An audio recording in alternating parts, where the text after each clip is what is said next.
The Pons Sublicius is the earliest known bridge of ancient Rome, spanning the Tiber River near the Forum Boarium downstream from the Tiber Island, near the foot of the Aventine Hill. According to tradition, its construction was ordered by Ancus Marcius around 642 BC. But this date is approximate because there is no ancient record of its construction. Marcius wished to connect the newly fortified Janiculum Hill on the Etruscan side to the rest of Rome, augmenting the ferry that was there. The bridge was part of public works projects that included building a port at Ostia, at the time the location of worked salt deposits. Construction. Legend tells us that the bridge was made entirely of wood. The name comes from Latin pons, pontis bridge, and the adjective sublicius, resting on pilings, from the stem of sublici, pilings. As a sublica was a pick, sublici implies pointed sticks, that is, the bridge was supported by pilings driven into the riverbed. Julius Caesar's engineers used this construction to bridge the Rhine. The bridge was rebuilt repeatedly. The date of its final disappearance is not known, but it is not in classical times. The Via Latina went over the bridge and connected to the Via Cassia, a road built over an old Etruscan road that led to Verri. The bridge was a favorite resort for beggars, who used to sit upon it and demand alms, hence the Latin expression, aliquis pont, for a beggar. The bridge was downstream from the Pons Aemilius, a good stone bridge with which it is sometimes confused. Between the two, the Cloaca Maximus, or Great Sewer, was effluent into the Tiber. In the drawing by Friedrich Pollack included with this article, the pile bridge is falsely shown as a pile pier. Presumably some structure still existed prior to 1896, which was incorrectly identified. Otherwise the drawing appears to be accurate in the major details. The observer is standing on the Via Ostiensis at the foot of the Aventine, which is at his back. The river flows toward him. The stone bridge in evidence is the Pons Aemilius. The Servian wall goes along the bank of the river, is pierced by the Porta Trigemina and starts up the Palatine.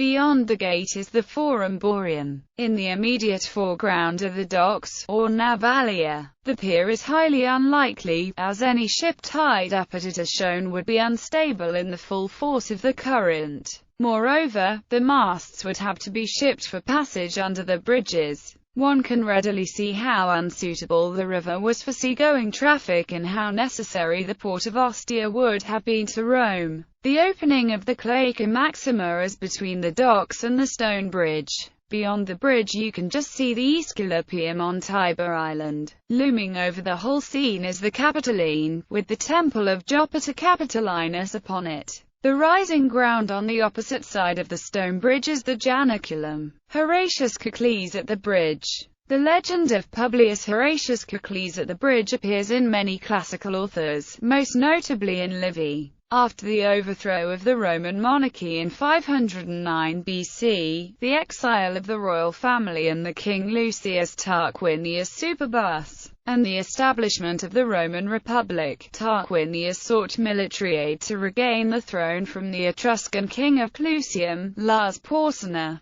Porsena led his army against Rome in 508 BC. The battle went badly for the Romans, and the Etruscan army surged towards the bridge. The Romans initially fell back. However, Horatius, with the assistance of Spurius Lartius and Titus Herminius Aquilinus, sought to buy time and hold the attack by defending the opposite end of the bridge while the Roman soldiers broke the bridge. In modern English literature, the story of Horatius at the bridge was retold by Thomas Babington Macaulay in his poem Horatius, published as part of his Lays of Ancient Rome. Gaius Gracchus at the bridge. The Pons Sublicius is also the bridge over which Gaius Gracchus directed his flight when he was overtaken by his opponents. Two of his friends attempted to stop them at the bridge, but were themselves killed. Gracchus died violently shortly after in a grove nearby. Roman citizens cheered on the flight of Gracchus but would not assist him. Gracchus' choice of an escape route was probably intended to make use of the magical powers attributed to the bridge, but it failed. Ritual of the Argae. On the Ides of May, the procession of the Arge went from the Temple of Fors Fortuna, built by Servius Tullius, to the Pons Sublicius. Alternately, Samuel Ball Plattner explains that the ritual involved priests traveling to all of the shrines called Arge in the original 4 regions of Rome. Before arriving at the Pons Sublicius, the pontiffs and the magistrates were carrying straw effigies of bound men, also called Arge, which the Vestals threw into the Tiber. The Flaminica Dialis was dressed in mourning. The ceremony has sometimes been interpreted as an Etruscan magical military tactic, comparable to another in which a Gallic man and woman were buried alive in the Forum Boreum. The Greeks and the Gauls were being ritually buried or drowned, which the superstitious Romans believed had a real effect on their Greek or Gallic enemies. They carried out this type of sacrifice also after major defeats.